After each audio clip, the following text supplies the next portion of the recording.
Selamat pagi teman-teman. Kembali bersama Ariel Kurnedi.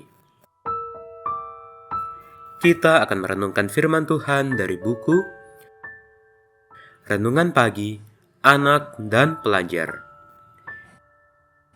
Yesus sahabat terbaik dan setia. Yang disusun oleh Pastor Dr. Marolop Sagala. Mari kita awali dengan doa. Bapa di sorga, kami akan belajar firman-Mu. Tolong kami supaya firman-Mu menjadi pedoman dalam hidup kami hari ini. Dalam nama Tuhan Yesus kami berdoa. Amin. Hari ini, tanggal 18 Desember, judul renungan kita, Yesus telah bangkit dari kematian. Ayat hafalan, Matius pasal 28 ayat 6. Ia tidak ada di sini, sebab ia telah bangkit, sama seperti yang telah dikatakannya. Mari, lihatlah tempat ia berbaring. Mayat Yesus diturunkan dari atas salib. Yusuf dan Nikodemus mengapaninya dengan kain lenan yang putih bersih, lalu membaringkannya di dalam kuburnya yang baru, yang digalinya di dalam bukit batu, sebagaimana tertulis di dalam Matius 27 ayat 60. Batu besar digulingkan menutup pintu kubur itu. Imam-imam kepala masih meragukan cara Yesus dikuburkan.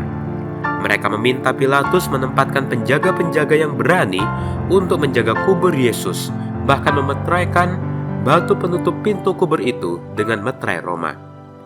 Semua usaha itu dilakukan oleh imam-imam dan orang-orang Yahudi supaya Yesus jangan bangkit. Pagi-pagi benar, pada hari pertama minggu itu, mereka pergi ke kubur membawa rempah-rempah yang telah disediakan mereka. Sebagaimana tertulis di dalam Lukas pasal 24 ayat 1. Maria Magdalena dan Maria ibu Yakobus serta Salome membeli rempah-rempah untuk pergi ke kubur dan meminyaki Yesus, dan mereka membelinya ketika setelah lewat hari Sabat. Sebagaimana tertulis di dalam Markus pasal 16 ayat 1. Dengan kata lain, bahwa perempuan-perempuan yang telah membeli rempah-rempah itu dan pergi ke kubur Yesus tidak menduga bahwa Yesus telah bangkit, dan imam-imam kepala pun tidak mengharapkan terjadinya kebangkitan Yesus. Mereka tidak mau percaya atas pernyataan yang sudah pernah disampaikan Yesus bahwa sesudah 3 hari ia akan bangkit. Itulah sebabnya mereka meminta Pilatus supaya kubur Yesus dijaga sampai hari ketiga, sebagaimana yang terdapat di dalam Matius pasal 27 ayat 64.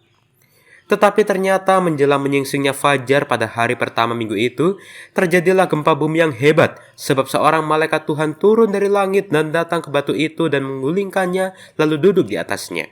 Sebagaimana yang tertulis di dalam Matius pasal 28 ayat 2. Gempa bumi yang hebat dan kehadiran malaikat itu menyebabkan penjaga-penjaga itu gemetar ketakutan dan menjadi seperti orang-orang mati.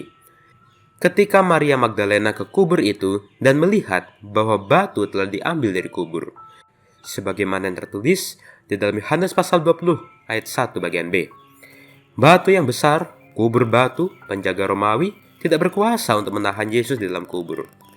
Malaikat itu berkata kepada perempuan-perempuan itu, "Janganlah kamu takut, sebab aku tahu kamu mencari Yesus yang disalibkan itu. Ia tidak ada di sini sebab ia telah bangkit, sama seperti yang telah dikatakannya. Mari, lihatlah tempat ia berbaring."